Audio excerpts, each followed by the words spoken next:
Welcome to Grappler News, where we cover the mats and all the views. From local gyms to global mats, we're here to chat about grappling stats.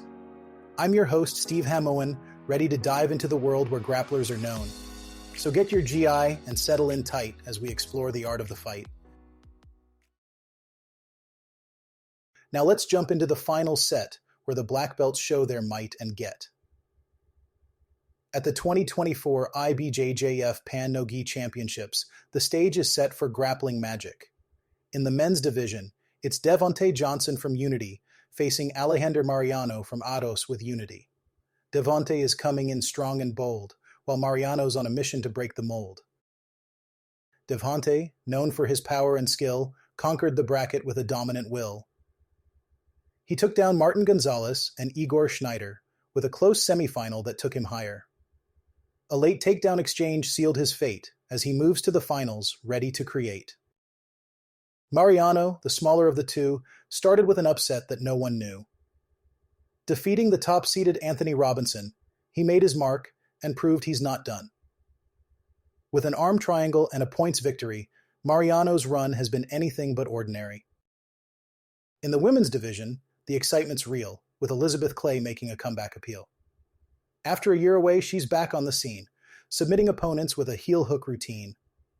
Mayara Ribeiro and Daisy Leonanjo fell to her skill, as Clay raced to the finals, ready to thrill. Facing Clay is Maria Ruffatto, a rookie black belt with a blazing motto. From ADCC trials to the Pan stage, she's beating world-ranked opponents with every page. Amanda Bruce and Nadia Franklin felt her might, as Ruffatto's eyes are set on the absolute at night. These finals promise to be a grappling feast where skill and will meet, to say the least. Stay tuned as the mats heat up, with champions ready to raise the cup. This is Grappler News, where the stories unfold, bringing you the best of the grappling world. Our next segment shines a spotlight on a legend in the world of Brazilian Jiu Jitsu and mixed martial arts, Royce Gracie.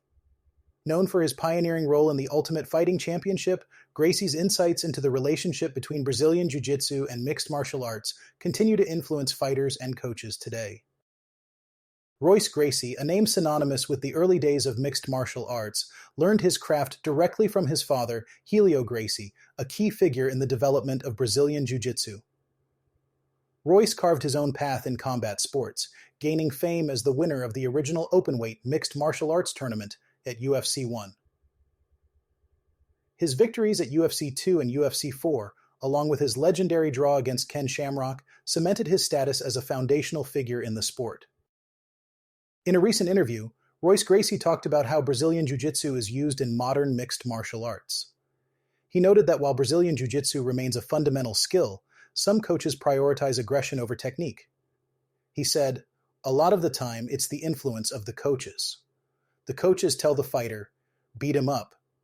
So when he gets in a good position, instead of finishing the fight, he goes to try to beat him up. He wants to make the guy bleed. He wants to show domination by beating him up instead of showing technique."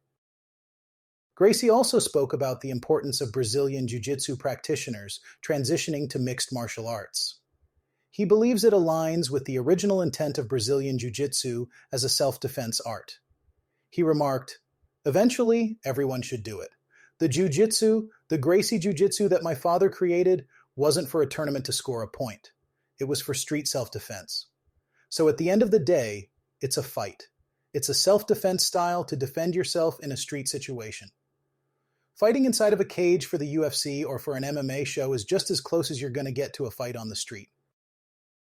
These insights from Royce Gracie remind us of the roots of Brazilian Jiu Jitsu and its practical applications beyond the sport.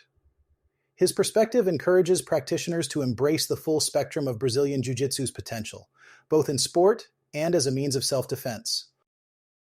Before we wrap up today's episode, let me leave you with a little Jiu Jitsu humor. Why did the Jiu Jitsu practitioner bring a ladder to the gym? Because he heard the best submissions are always a level above. Thanks for tuning in to Grappler News. Keep rolling, keep learning, and until next time, stay on the mats.